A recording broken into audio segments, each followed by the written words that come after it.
we have to think about, in a world where we have AI, which can do a huge amount of the stuff that we currently have human beings doing, how do we then use human beings in a fundamentally human way to do work that we've never asked them to do before because they've been busy doing the stuff that a machine should do? Welcome to Evolve, a new era of leadership. I am your host, Carolyn Swora. Today, our guest is Blaire Palmer. Blaire wrote this awesome book called Punks in Suits, and we are going to talk all about it. Blaire has some tremendous insights, and she writes in a fun, playful, meaningful way with lots of information and research to support her positions. Well, I am so excited for today's episode. My guest today is Blaire Palmer. Blaire, welcome to the show. Welcome to Evolve. Thank you. Thank you so much for inviting me on. Well, I know I have several guests that come to us from over the pond. I'm here in Canada and you're from the UK. And I know someone with your background, though, from the BBC, being a former news journalist. I'm really excited to hear how that experience that you've had in that world of work, how that led you into leadership and this most recent book that you have written, Punks in Suits. I loved the title of that. Maybe we could just start there. What inspired you to write this book, and how does this fun title really encapsulate what you're trying to say about leadership? Yeah. So it's a great question. I've been working in the leadership field for 25 years. And as you say, before that, I was a BBC journalist, and maybe we'll come back to that. But in that time, I went from being someone who was obviously learning a huge amount about leadership in practice, but also in theory, reading a lot and getting accreditations and listening to podcasts and subscribing to Harvard Business Review and kind of absorbing all of this conventional wisdom, to getting to a point probably a decade ago where I thought the stuff that I'm reading about and the stuff that I am told by these experts is the correct model and the right tool and all that, it's not working. It doesn't actually work on the ground. And I reflected on, well, a lot of the people that are writing these books don't really work with clients in the corporate world, Right. Or they've carried out a kind of case study or something, but they're not there for a year, 18 months. In fact, they may never have worked in a corporation themselves because they've been in academia or they've been writers and journalists. Right. So that sort of started me thinking about, what is the reality then on the ground? What are the problems in businesses? What are the problems around leadership in particular? And what are the actual solutions that, through experimentation and coaching and listening to leaders and kind of collaborating with them, what's actually working? And in 2019, I was going to write this book. I'm a keynote speaker primarily these days. So I'd been speaking about the future of leadership, and I had a speech called Punks in Suits, and I was going to write a book called Punks in Suits. And luckily I gave up on it because then 2020 happened. Everything changed. So stuff that I was predicting was, a decade away, maybe 5 years away, happened overnight. And everything I wanted to happen suddenly happened, which is people had this flexibility to work from home, and inevitably they needed to be trusted more because they were not being able to be supervised in the same way, except it didn't play out in this idealistic way that I had hoped it would. So then gathering the learning from that, seeing as we came out of the pandemic, what were the big themes, revising what I was saying on the stage, and then eventually thinking, okay, I'm now ready to go back to the idea of Punks in Suits and get it on page. And so that's what I did. So the suit was a little different. Still punks, but in a different suit, maybe. Yes, it is. So the term Punks in Suits is a quote from a film called Kick-Ass 2. I don't know if you know it. It's a I have not heard superhero film. Okay. And the quote is, "There's no room for punks in suits, just real heroes who can really kick ass." I love the quote, but it doesn't work in reality because, superheroes and leaders are different. We don't need heroes going around kicking ass. we need a few people who are willing to reveal some of the punk underneath their suit. So it's that willingness to reveal who you really are at core, Yeah. and to be different and to stand out and to stand for something that might be different to what other people are standing for. And for that difference and uniqueness and a bit of rebellion and a bit of bravery, for that to be at the heart of what we need from leaders today, which is quite different to the idea of leadership that we might have had in the past, which was really about polish and being better than, in fact, being a little bit superhuman. Well, and that's what I was going to say when you said the hero part. I'm with you. Like, we need to ditch that, especially the whole Wonder Woman, like, we can do Yeah. it all. Like, we need to get rid of that. But it's about being a hero to yourself, or reconnecting to the hero within yourself, because I think we can easily forget it. Yes. And I think, the audience I'm talking to in particular is my age group. So Yep. leaders, Gen X leaders, because Yep. we're the ones running the corporations at the moment. And it's a very interesting time in your career because you have 30 plus years of experience under your belt. You're not, people are still trying to prove themselves, but you shouldn't have to at this point Right. prove that you deserve to be there. But also, you've got something in the bank account, right? A bit of credibility. Yep. But you're also seeing, not very far in the future, I'm going to be walking out the door for the last time in the next 10 years. So what am I going to leave behind? And how brave am I going to be over this next decade? Or am I going to just kind of try to get out of here without anyone noticing, and keep myself a bit safe?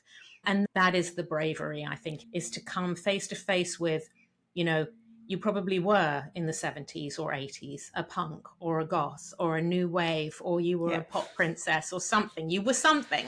Yeah. New wave Where is over that? here. Yeah. New wave all the way for me. But you were something. And that's in there still. Let's bring it out. Let's find it again.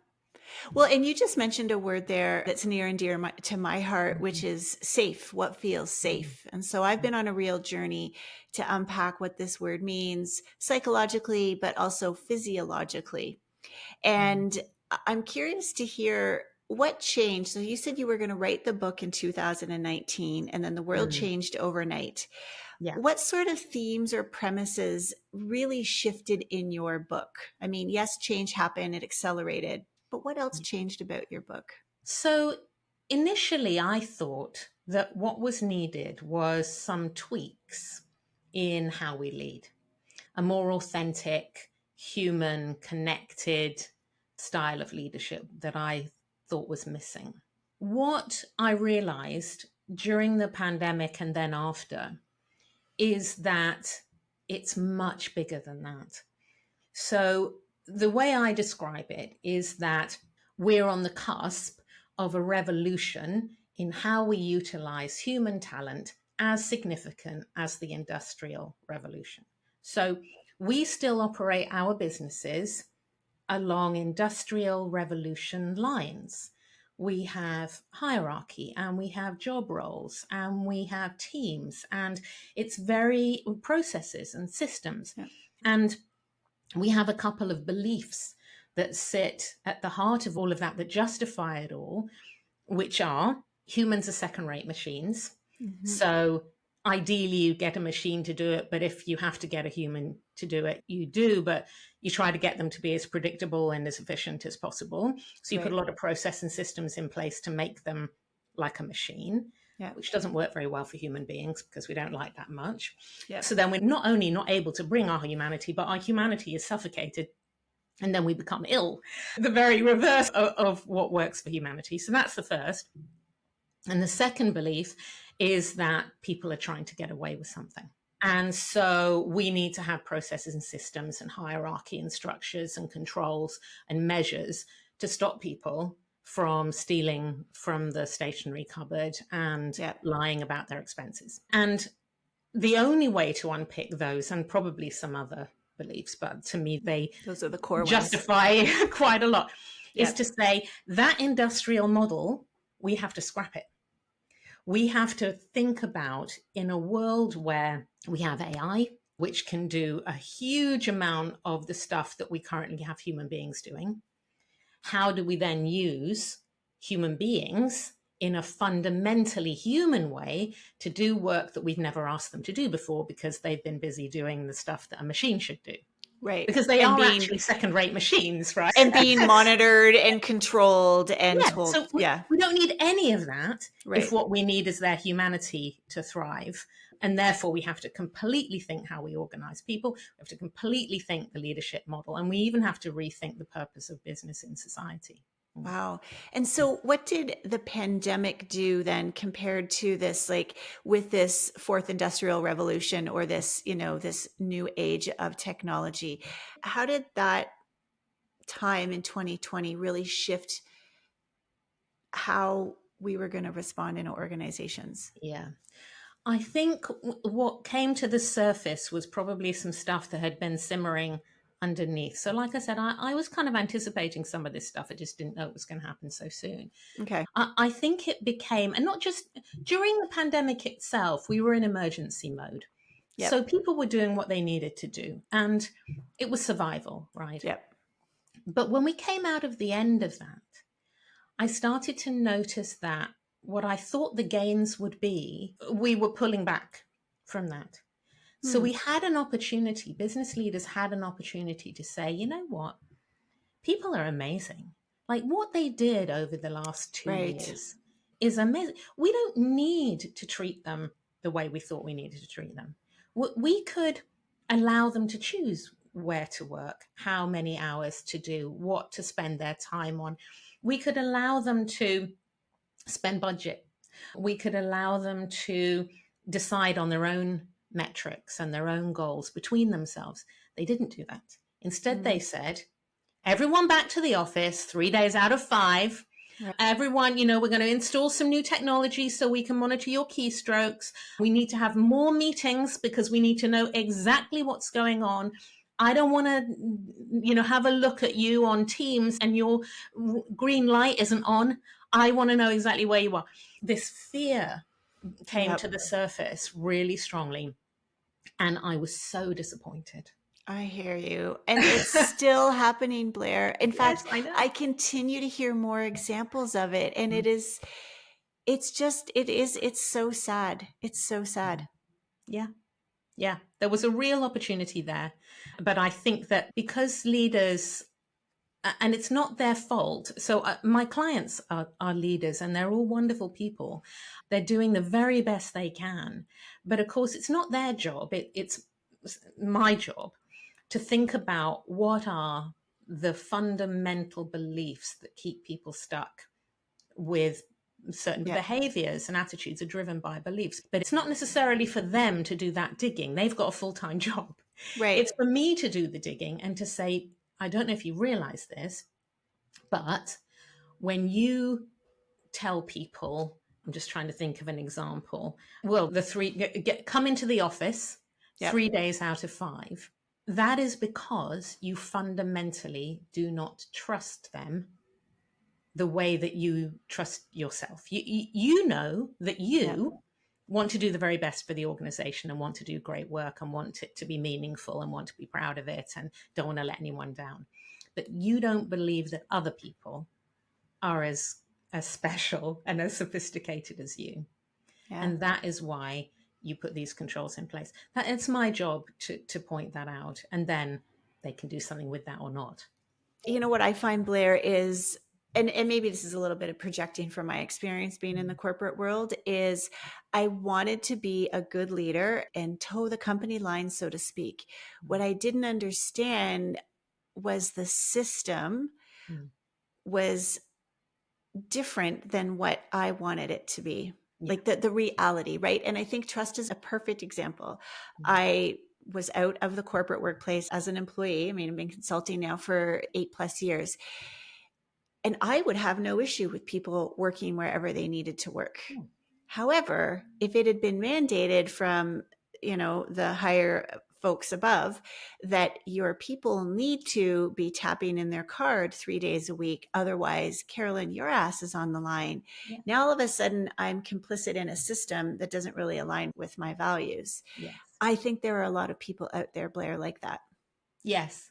And I think that certainly that causes a huge amount of distress. Right. So when there is that tension, that moral distress between what you believe is right and the system in which you operate, where you don't feel you can be yourself, or you don't feel you can speak up about the system, that creates a huge amount of stress. And we know that there is a lot of stress. And the stress is put down to, oh, we're asking a lot of our people at the moment and they're putting in long hours. I don't think that's the stress. I think the stress is the moral distress of that misalignment. So that's why I think it's more fundamental than just let's run some resilience courses and let's do some lunchtime yoga. The system has got to change. So yes, so there's that moral distress. And then there's also, I mean, it's your livelihood, right? Right. It's your job. And that is also the way it is. You know, there's a saying, life's a B word. Yep. And then you die. And I think people kind of were like, well, but it's work though, isn't it? Like, this is what you have to do. A lot of people aren't saying, do we? Do we have to do it like that? Just because they're doing it like that, do we? And just to pick up on one other thing, which goes back to this idea of the system. For me, management is about making the best of the situation. So a lot of what's called leadership is actually management. It's about being a good manager, being thoughtful and towards your people. It's about trying to do the best for them and for the organization, but within the system. For me, what leaders do is they look systemically, and then they try to address the systemic root causes of a lot of presenting issues. They don't just pick off the presenting issues one by one. So instead of saying, well, we've got a bit of stress over here, let's do some resilience training, they say, well, we've got a bit of stress over here, and we've got some stress over here, and I'm stressed, and we're getting a lot of sick leave. What is fundamental that is also leading to poor engagement scores, high turnover of staff? For some reason, Gen Zs don't want to work here. You know, we don't have diversity. All these other presenting issues. Is there something at core? And I think the thing at core is we're operating an industrial age model in a post-industrial world. I really admire that definition, Blaire, between management and leadership. I agree completely with you. And I think what this part of our conversation is connecting me to is back to we need the punks. We need that connection with our inner values and beliefs to really challenge these old systemic, old-fashioned ways of working. Yeah, that's right. And if we don't do it, then we are leaving that to the next generation, or maybe even the generation after that, by which time, you know, the world is going to be different again. Yes. So we have a responsibility, I think. In fact, it's more urgent than that because, you know, our world is really not in a great place. No.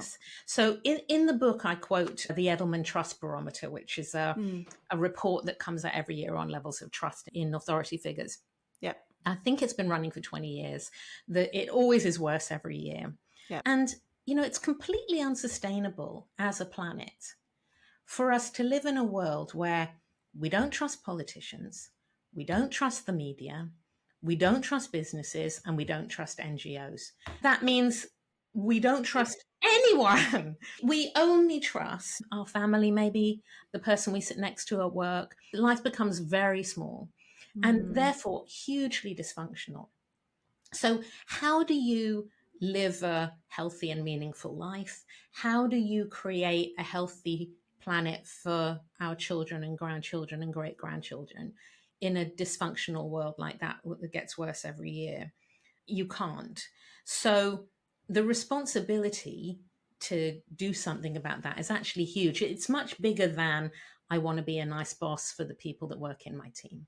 Right. It's I have a part to play in changing the world. I don't want it to sound too grand, but I mean, that is ultimately the way we live is influenced largely by the way by the way we interact with businesses, either as employees or as customers or suppliers.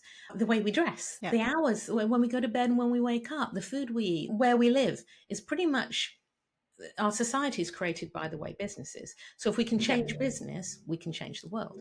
Absolutely. Mm. You know, if you think, let's just imagine 100 years ago, Mm. and that trust barometer was being used Yeah. back then. Do Yeah. you think the level of trust was any different back then? I think it would have been hugely different. Say more about that. I think maybe wrongly, but I think people were much more blindly trusting of authority. Right. There was very much, and I mean, in the UK, very much so, a class system. Yeah. And it still exists today, and it's still quite powerful today. But 100 years ago, you absolutely knew your place.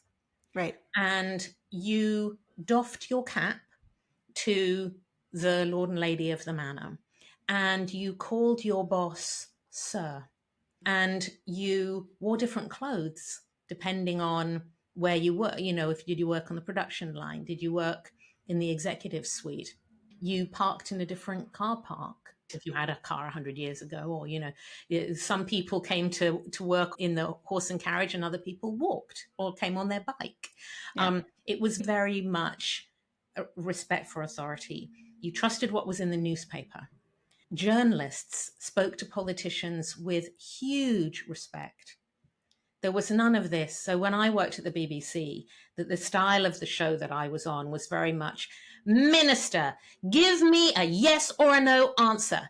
We are not moving on. It was very combative. Right. 100 years ago, journalists didn't speak like that. Right. It was, Mr. Disraeli, could you tell us about your government's plans for, this? And then they would write it down, and then that would be printed like a press release in the news. So what I'm hearing you say, and I agree with you 100%, is there was more blind trust back then. Yes. And as our society evolves and grows and the blind trust becomes seen, it's not too pretty. No. And so, what this conversation is making me realize is it's a pretty amazing time to be part of this society, this time, because we have a chance now to actually see and create what is possible instead of blindly following whatever level of the system we've been assigned to.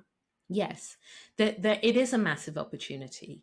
I would also say that those in authority positions are more manipulative and are more intentionally trying to mislead, in my opinion, than in the past. So it is a sort of cause and effect thing. It wasn't as necessary in the past because no one was watching. You didn't have to justify yourself.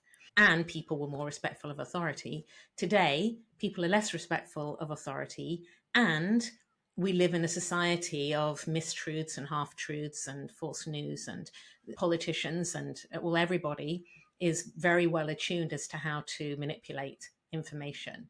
And that then means, well, we don't know what to trust. So yes, the opportunity for principled individuals or communities of principled people, particularly principled people that have some authority, is to say, I am going to hold myself to a higher standard. I'm not going to manipulate the message.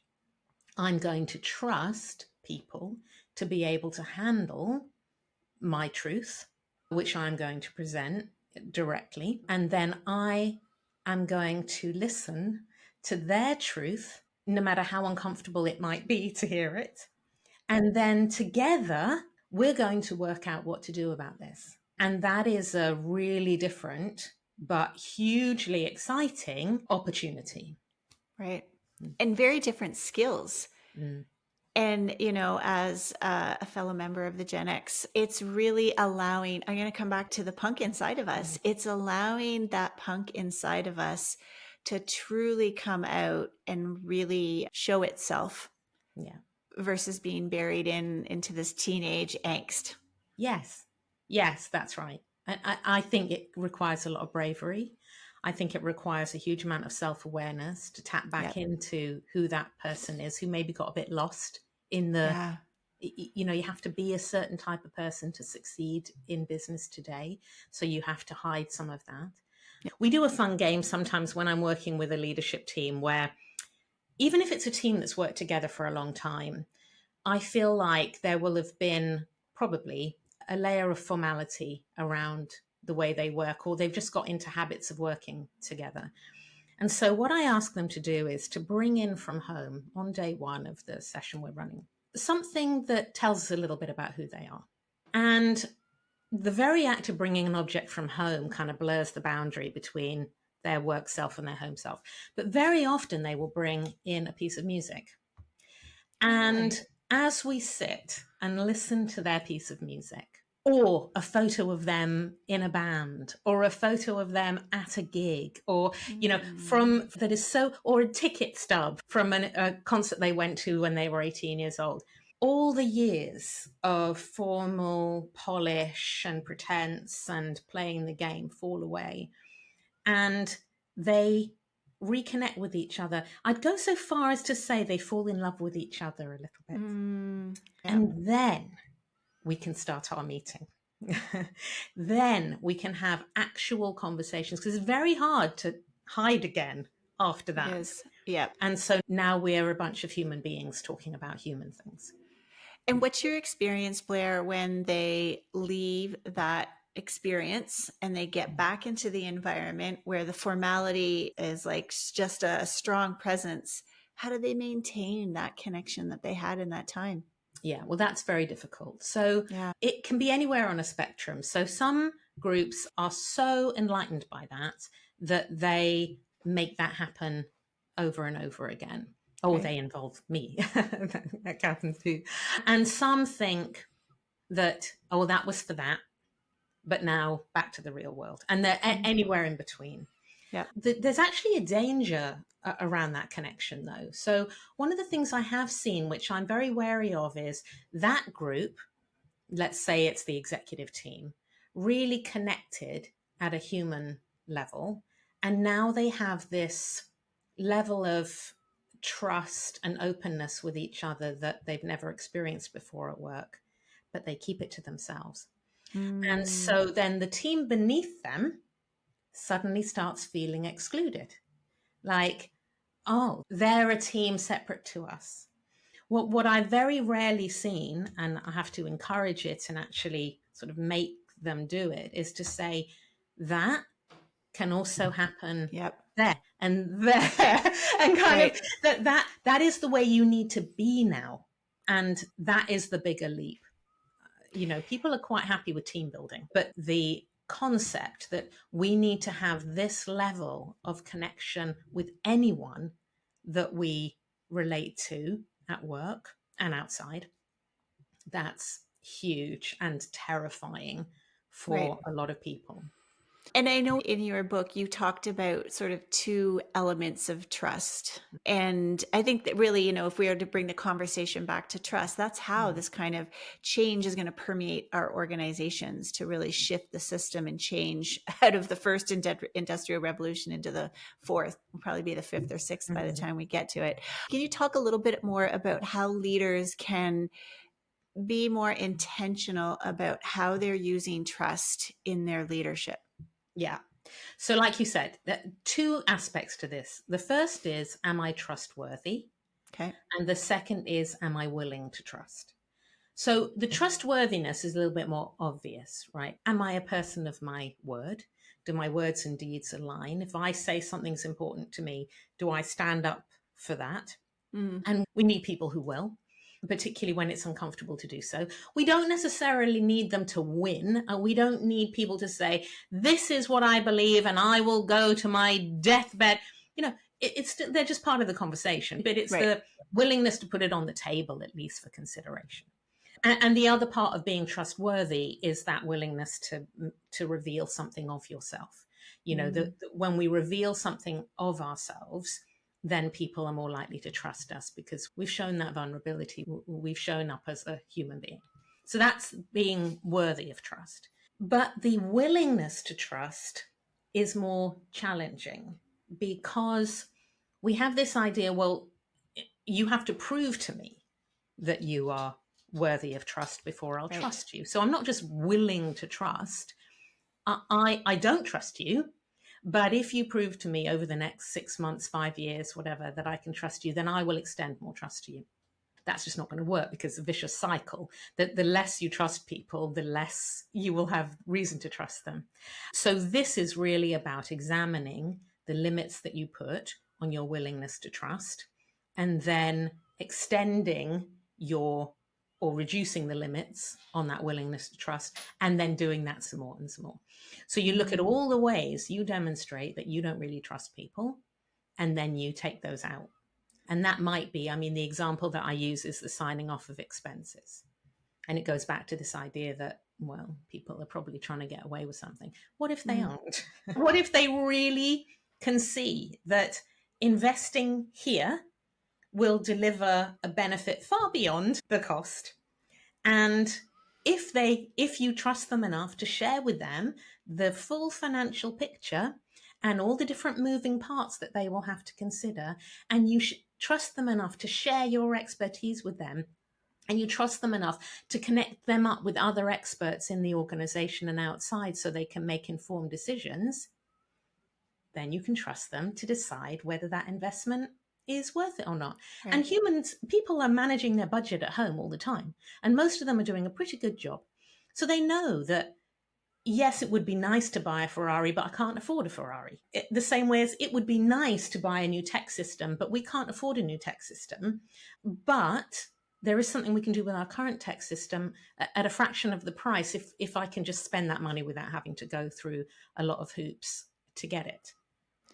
If we were, Blaire, to take that concept, because I think that this willingness to trust, I don't know if people realize how limited their ability to trust is. Yeah. Do you agree with that? Oh, yeah. Yeah. So I have a teenage daughter, and she is 16. And since she was 9 years old, she's been home educated. What happened when she came out of school initially is, having been actually quite a diligent student, she refused to do anything at all. Because I'm her mum, not her teacher, and I don't have the authority to make her work. And I understood from other home educating parents that this was normal, and that what you had to do was just let that happen. Yep. You had to trust that children are innately curious and want to learn and want to know about the world and how it works. So for about 6 to 9 months, maybe, well, then it just became the way we do things. I intentionally didn't teach anything. Yep. I didn't insist she got up in the morning. I didn't take her computer away when she was on YouTube all day. I just let her be. Yep. And we did what she wanted to do, and we went where she wanted to go around my work and all that kind of thing. We even traveled quite extensively. No learning, no formal learning. And what I noticed was how she learned, what she was interested in, once she had seen everything there was to see on YouTube, which happened relatively quickly, then what she wanted to dive into. And she asked for Hebrew lessons, and she asked for maths lessons, and she wanted to do a bat mitzvah, and she wanted to explore her Jewish heritage, and she wanted to learn geometry, and she wanted to learn about the Second World War. Okay, great. And what I realized was I had to trust her to want to learn and to be curious, and she had the space to do that. Right at that fundamental level, most parents don't trust their kids. I feel awful saying that because it was a terribly difficult lesson for me to learn, and still I struggle with it. It's very much based in Maria Montessori's model. So I was going to be a teacher. That was from grade 6 on, I wanted to be a teacher. And I purposely, when I graduated, I did not go into that system. And I'm so glad that I didn't. And I agree with you. And again, here is the system, right? We see this model, this archaic industrial revolution model in our school systems as well. So yes, it might feel like we're getting a little bit off topic, but I don't think we are. That is the feeder into The work. workplace. It's the feeder into how we structure our society, how we communicate, Yep. how we connect with ourselves or don't. So if we could change that system, then eventually it would filter through. But of course, that would require us examining those fundamental beliefs around, can we trust a child to be have agency over their education? And Yeah. most parents, most adults would say no, that children need to be controlled because they're always trying to get away with something. And then we take Yeah. that same belief and we apply it in the workplace, but only because we've actually taught people to be that way since they were 4 years old. I would say, Blaire, we blindly follow what's been done before us and we don't question it. Yeah. And so anybody who knows Maria Montessori's work, she firmly believed that children could learn to teach themselves. Mm. And I think it's wonderful what you did with your daughter, and I'm sure has set her up for a more motivated way of being with learning versus being told what to learn, how to learn, Mm. put in this assignment. And then we wonder why we go through here in Canada, we have 12 grades and then kindergarten and maybe junior kindergarten. So you go through 13 years of being evaluated Yeah. and told right, wrong, right, wrong. And then we wonder why people get into the workforce and carry on the exact same way. It, We've got to build this critical thinking at such a younger age and bring that into the yeah. the workplace more Yeah. so.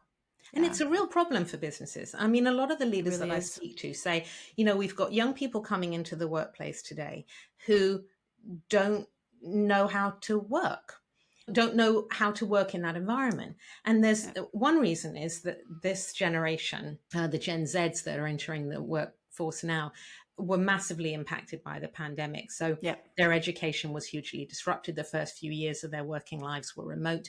They just didn't get a lot of the experiences that the rest of us got. But it's also because more and more the education they've had is out of sync with what the organization needs, which is people who can think, people who aren't afraid of authority, people who will speak up, people who have original ideas, people who are going to bring the diversity of their perspective into the room to challenge conventional wisdom. And of course, you can't get that because they've not learned how to do it. And I also think they bring this relationship with technology that's very different than ours. I mean, I think I've adapted relatively well, but at the Yeah. same time, there's just times where I want my paper and pen again, Right. right? I don't think my kids own a pen. Like No, they have to come in and no. get one from me. Oh, Blaire, we could talk, I think, for hours. I really, really appreciate your work and your perspective and how we tied that into, the next generation and what we need in our workplaces. Is there anything, before we head into the final segment of the show, is there anything from your book or from your speaking journeys that we haven't touched upon that you think would be really helpful for the listeners as we close off? There's something that I think it's the last chapter in the book, which is business as a force for good in the world. Mm. And I think, we think of business as at the very best benign and probably a little bit evil, but, that's the way it is. I truly believe that work can be hugely meaningful, not necessarily because you're doing hugely important work that changes the world, but because humans get huge reward from making a difference, whether that is making a difference to your colleague's life or making a difference for a customer or, making someone's day a bit better or really, moving the needle on something kind of world changing. So work can be meaningful. But then I also believe that business, of the four institutions, governments, media, NGOs, and business is the most trusted still. Mm. It's seen as both competent and ethical, just. Yeah. And so we do have this opportunity to say, listen, all right, maybe we can't trust politicians. Maybe you can't trust what you read or hear in the media. But we do have still a little bit of trust for business, and particularly the business that we work for, the organization we work for. And therefore, there is this opportunity to say business could be a really positive impact in the world. And we're starting to see a number of businesses that really are. that are really willing to stand for something. And they're willing to stand for that thing even when there is a financial cost. You know, companies like Patagonia, or there's a company called Mud Jeans, or Wales, which is obviously part of the UK, has basically a minister for 7 generations. And so all government policy has to achieve a certain level in terms of the impact it's going to have 7 generations. So there are starting to be these moves to think really differently. And there's no reason why whoever's listening to this and whatever business they're in, there's no reason why that business couldn't do that too. And by the way, it would probably be more profitable if they did. Profitable in so many ways, not just monetarily. Yeah. Oh, Blaire, thank you so much for that. Where could our listeners find out more about your work? Where can they buy your book? How can they bring you in as a keynote if they'd like to? So best place for me is my website, which is thatpeoplething.com. And you can also find how to contact me to book me for an event through there as well. I also love connecting with people on LinkedIn. So if people want to do that, then they can find me on there as well. Wonderful. Well, we will make sure that those links are in the show notes. Now, before we sign off, I like to ask all of our guests the 3 evolve questions. Are you game? I'm ready, yeah. All right. So the first question touches on self-awareness. And I'm going to invite you to share, Blaire, just an experience, an anecdote, just a short little snippet of your perspective where your self-awareness really expanded or grew. So I mentioned that when we started home educating, we traveled a bit. We sold our house, bought a camper van, and we traveled around Europe for 7 months together with our dogs. Yeah, it was amazing. 2018. And I thought that was going to be the cure to my work-life balance issues because, you know, move away from home, live on the road. I was really stressed and I didn't feel I had any work-life balance. And I had a kind of insight in one particular moment where I realized there's no such thing as work-life balance without a balanced mind. And my mind is not balanced. It's nothing to do with how many hours I do or don't do at my desk. It's to do with the balance here. And then I realized very often the thing that we hold on tightest to needing to be true is the very thing we have to let go of. I needed it to be true that there was a solution to work-life balance, and it was about how much you work and how much you don't work. As soon as I let go of that, I was like, oh, okay, something else can be true. So that was a massive realization for me. And these days, when I feel like I'm trapped, I think about what is the thing that I'm holding on to, needing to be true? What if I let it go? Wow, you've got me thinking of that. Balance of the mind. I'm like, yes. So my second question is, it's probably going to relate to the first one because a balanced mind is going to mean a balanced nervous system. And I'm curious, what sort of rituals or practices do you turn to help you find some stillness or some calmness to bring about that balanced mind? Yeah. So actually, this is something I started doing then, but then I stopped doing for a while. And then I reinstated at the beginning of this year, which is an appreciation diary. So I do it twice a day, in the morning, just before I leave my bedroom to go downstairs, and in the evening, just before I turn the light out. And in the morning, I write down only 3 things. I write down one thing I appreciate. It can be from today or the day ahead or just something that's in my mind. One thing that's important today, and one quality that I want to bring into the day. And then at the end of the day, I write down 3 things that I appreciate about the day that I've had. And I don't allow myself to get into a whole, well, I appreciate this because in other ways, you know, it was a bit rubbish. You just write 3 sentences. Right. So I've been doing this now for about 4 or 5 months of this year. And at the beginning of the year, I would get to the end of the day, think about the thing that was important and the quality that I'd identified in the morning, and thought, I've not. I've not managed that. I've let myself down. But, you know, still had to write down 3 appreciations. But actually now I'm more able to hold it in my mind and more able to do the important thing, which sometimes is a doing and sometimes it's a being, and the quality is always a being. Yeah. Mm. Wow. Mm. I've never heard somebody share journaling in that way.